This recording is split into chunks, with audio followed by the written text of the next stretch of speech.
Hi, welcome back to Physics from 5. Last week we have seen this semiconductor and their doping process, where you produce two types of semiconductor. One is a P-type and another one is the N-type. Okay, we revise a little bit on the P-type. P-type, most of the majority charge carrier will be the positive holes, and then the minority charge carrier is the electron, the free electron.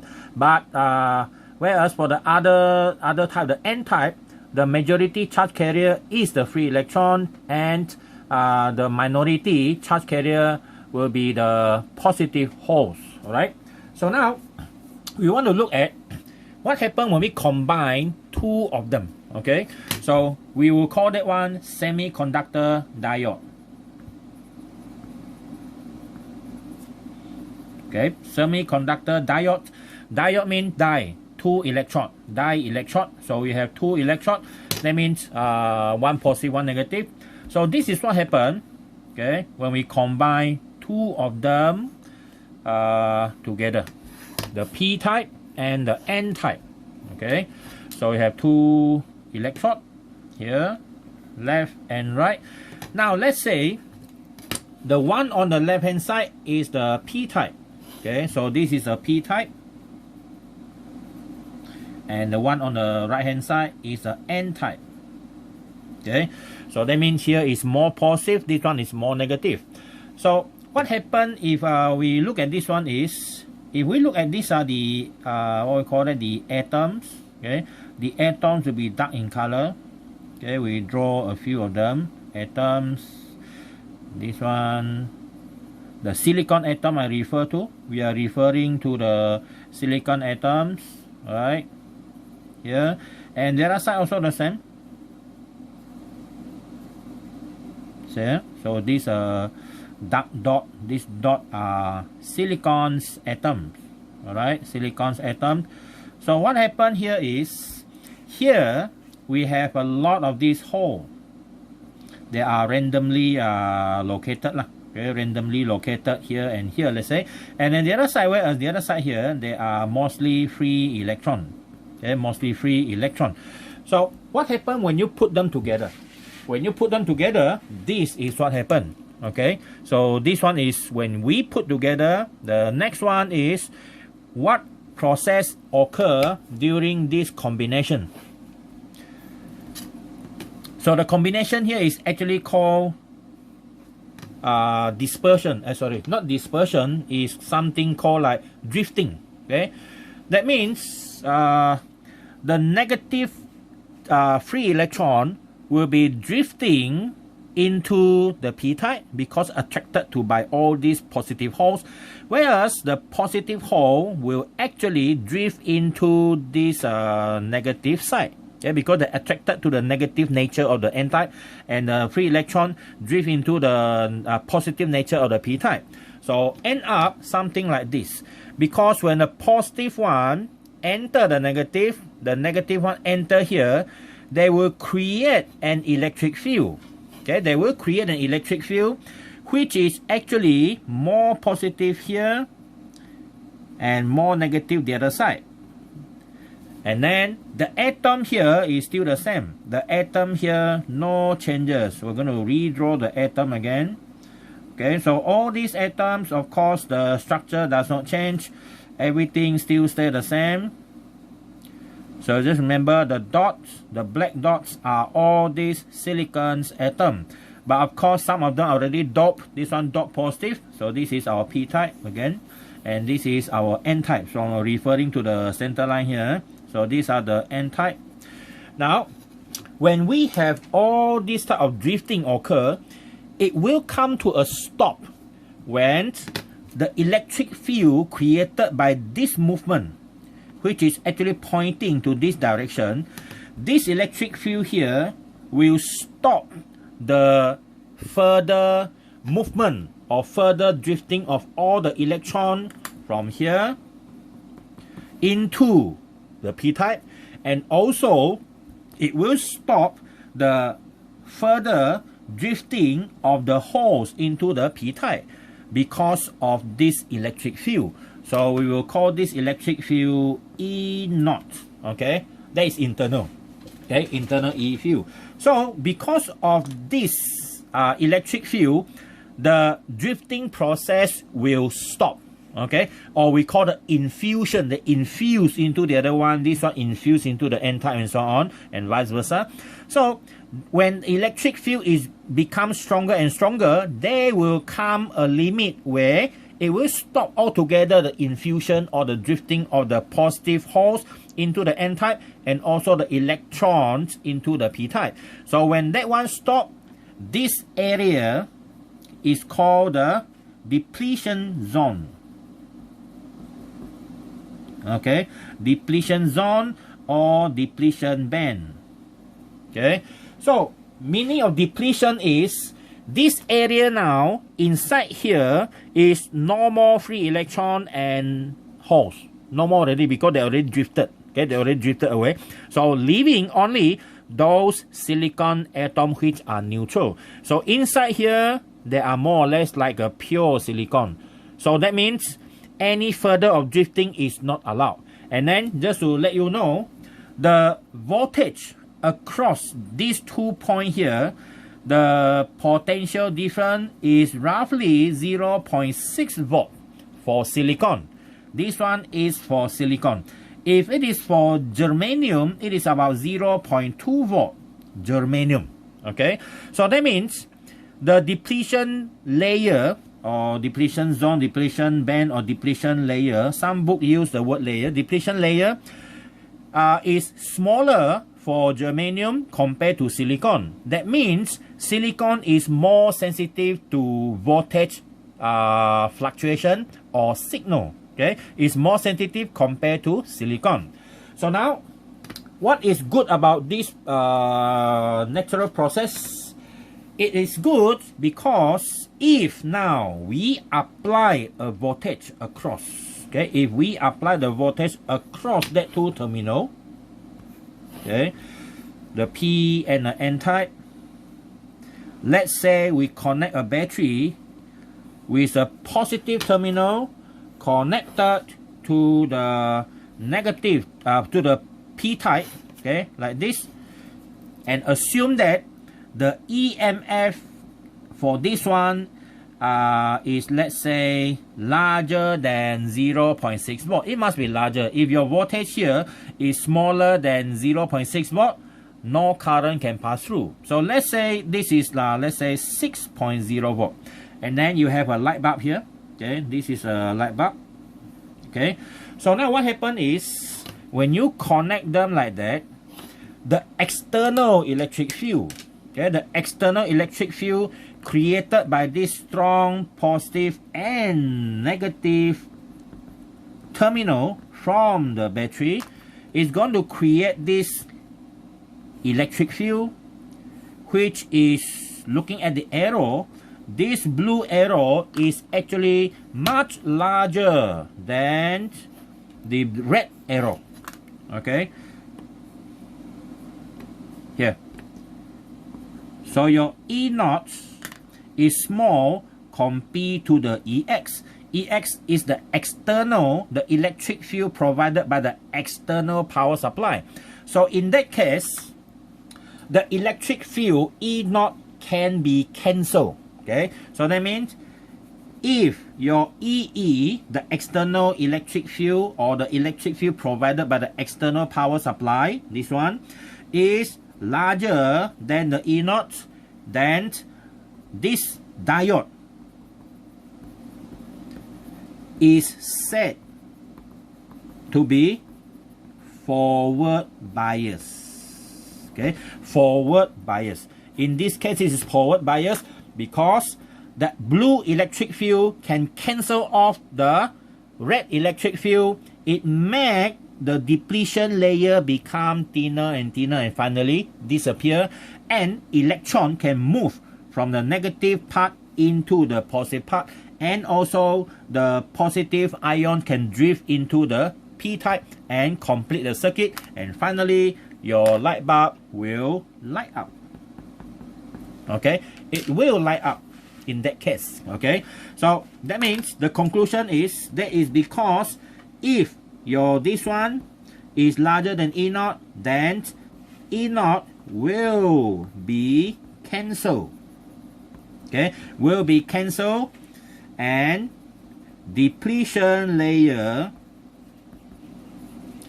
become thinner and disappear. Okay, become thinner and disappear. And finally, the diode conducts. Okay, diode conducts. Conducts what? Conducts electricity. So that means that is called forward bias, and your light bulb will light up. Okay, so that is the first scenario, number 1. Okay, so in a symbol, we normally use arrow. Okay, so this one is symbolic diagram. Symbolic diagram, or what we call that. There's one word for that. Okay, we use symbolic diagram,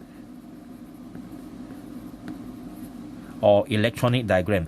In symbolic diagram, we have battery, and then we have a light bulb here. So this battery is positive on our left hand side and negative the right hand side. Sorry. Okay, negative here.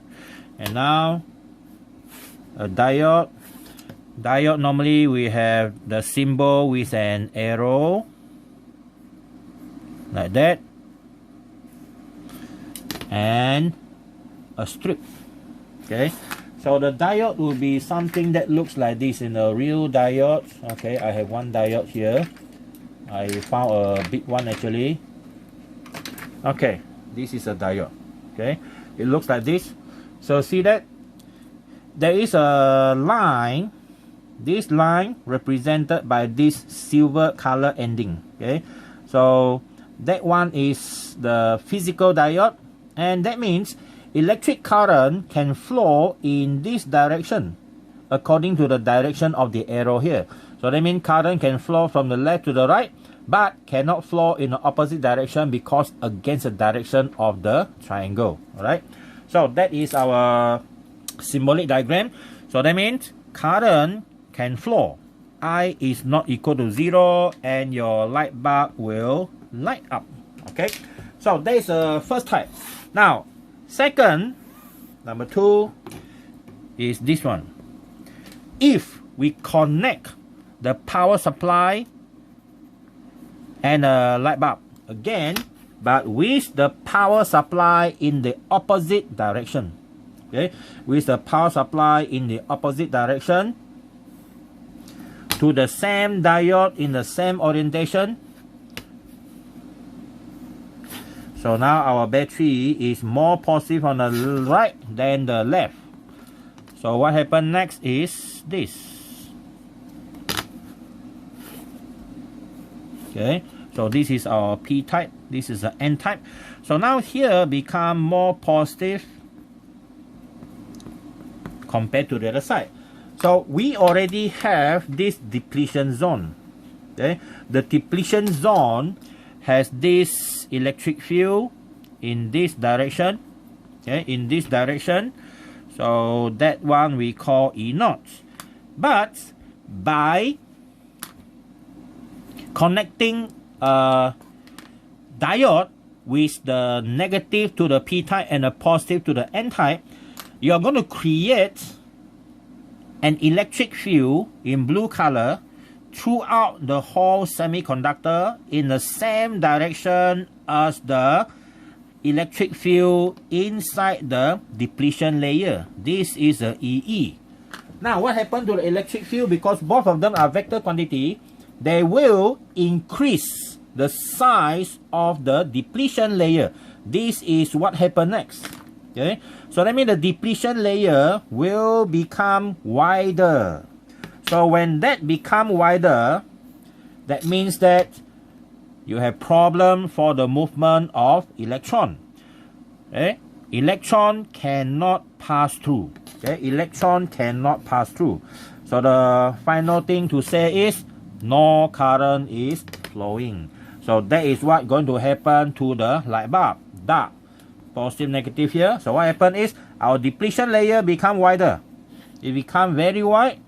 Now the electric field, the total electric field now, of course, it become much larger, increase to the green color and so on. Let's say so like this become very intense in the opposite direction of the movement of the current. So that one is a total electric field E0 plus EE. So in that case, what happened is current cannot pass through. So that means if the battery is connected in the opposite direction, okay, this diode is in reverse bias mode. Okay, that means depletion layer, depletion layer become wider. Depletion layer become wider. That's number one.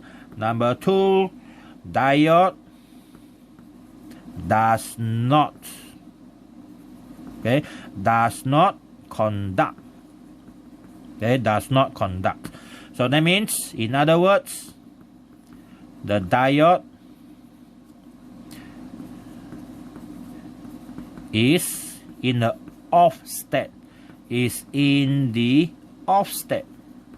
Okay, but of course, if your voltage is high enough, there is a very small current.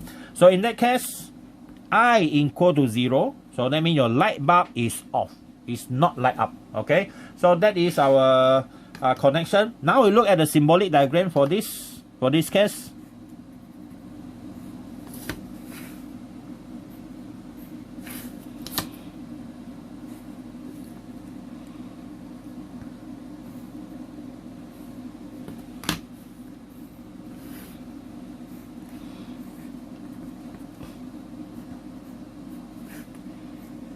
Okay, so in that case, current that try to flow here is come to a stop. So current is equal to 0. Okay, no current pass through the diode, so the light bulb is dim. It's not light up. Okay, so this one is called reverse bias. This one is called forward bias. Okay, this is the one. So from now onwards, you're going to draw diode using this type of symbolic diagram. All right. So there are so many types of diodes. Most diodes are actually used to actually allow current to flow only in that direction. But there are certain type of diode like Schottky diode. Schottky diode is a diode used to allow current to flow in the opposite direction and fix the voltage. Okay, so that means type of diode is those other diodes, don't have to worry about that, but that one is just to let you know diode is not only like this. Okay, they have some other diode like Schottky diode, and then there are so many other type of diode used for specific purposes. Okay, so those are the the semiconductor diode, how it works, and internally how it functions. All right, you should know all these things. All right, so now we know already. Diode is used to block current in one direction and allow the current to pass through in other direction. All right. So the next one is we want to look at the most important application of diode since the invention of the diode or the discovery of the diode. That one will be our page number 7. Okay. Page number 7, we talk about application of diode.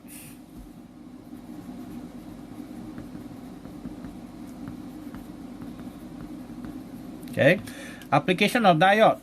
Number 1 is a half-wave rectifier. Okay, half-wave rectifier. So what is actually a rectifier? So first we look at the rectifier first.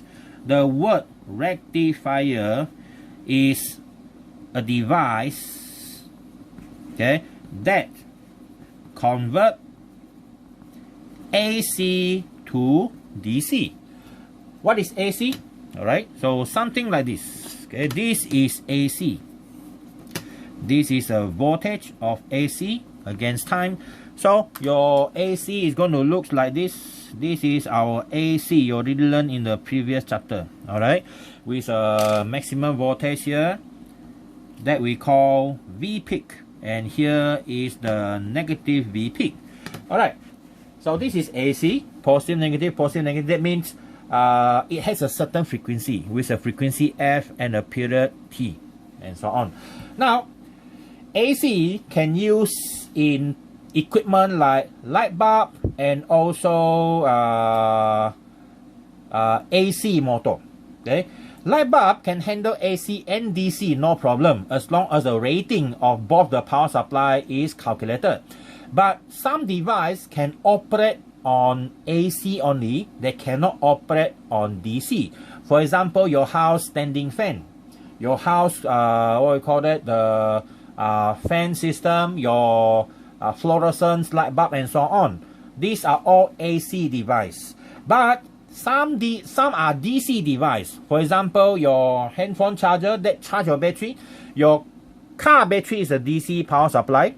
Your handphone battery, your handphone works on DC, your computer actually works on DC. But your desktop actually use AC converted into DC and work on DC. Electronic system normally work on DC. So since your house is AC system network, you have to convert those AC into DC. So that means diode is everywhere inside your house. Okay, so we have to change this one. After rectification, it's going to become something that at least looks like this. Okay, it must be at least look like this so that we can consider this one as a type of DC power supply. So we want something that is like this. Okay, it stop here. This one 0 becomes 0 lah.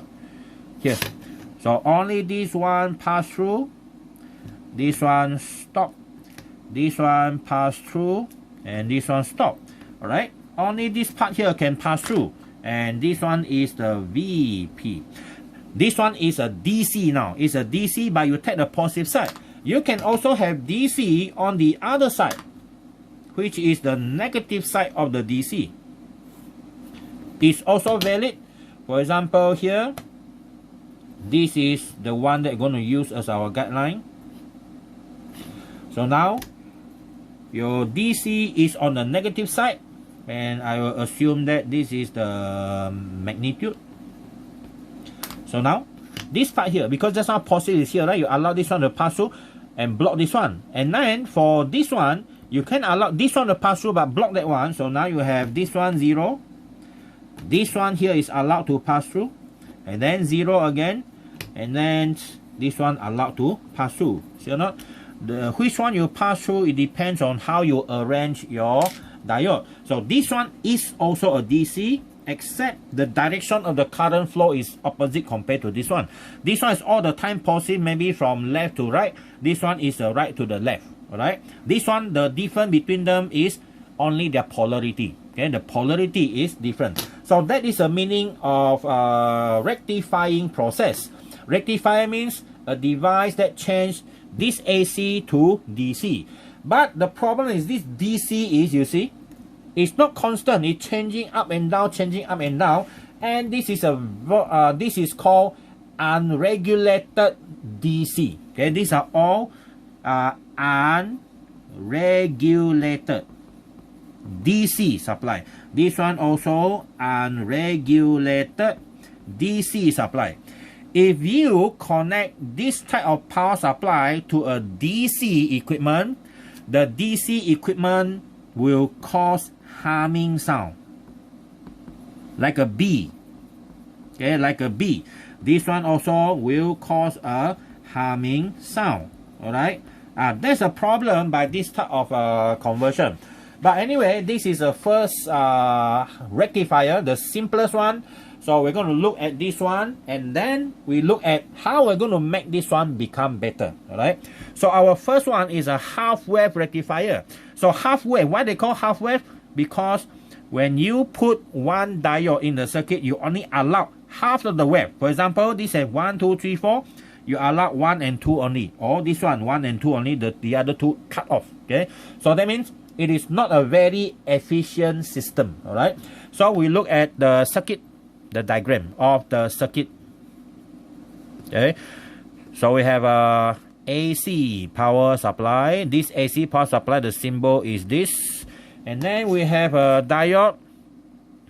Okay, a diode, let's say in this direction, so that you only allow current to pass through from the left to the right. Okay, and then it is used to run a, let's say, DC motor. Okay, a DC motor. All right, so you run a DC motor. So that is AC. This is a VAC, and this one is a DC motor, and this is our diode 1. One diode. No point talking about diode 2 lah. Okay, now this one allow current to flow in this direction. Okay, current will flow in that direction. So when DC change direction, it's not allowed to flow. So that's why one can pass through, the other one cannot pass through. Let's say if this one is positive direction, if I reverse the diode, you're going to get this. Okay, you're going to get the other one. So let's say in this case, this one is the AC. Okay, this one is the AC. It is in this format. This is the AC power supply. Okay, and then by the time it come here, after passing through this diode, the output will be, let's say, only the positive side. This one, like that. Okay, only this one pass through. So this is the one, right? These are the DC. Okay, so now this one is this one AC, and this one is the DC. So your DC motor will work, but with a sound, like that. Okay, humming sound. Now what happens when we change the polarity of our diode? Not much different actually. Okay.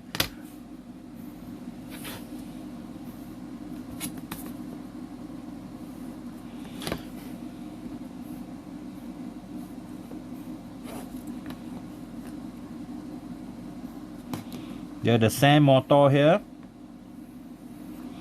is a DC motor, same thing. The AC, of course, no different in the polarity. Now this is still our diode 1, but now current will be flowing in this direction.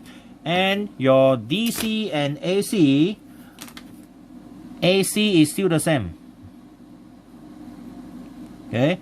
This is the AC voltage changing up and down with a certain frequency. So this is our AC. Now, since your orientation of your the diode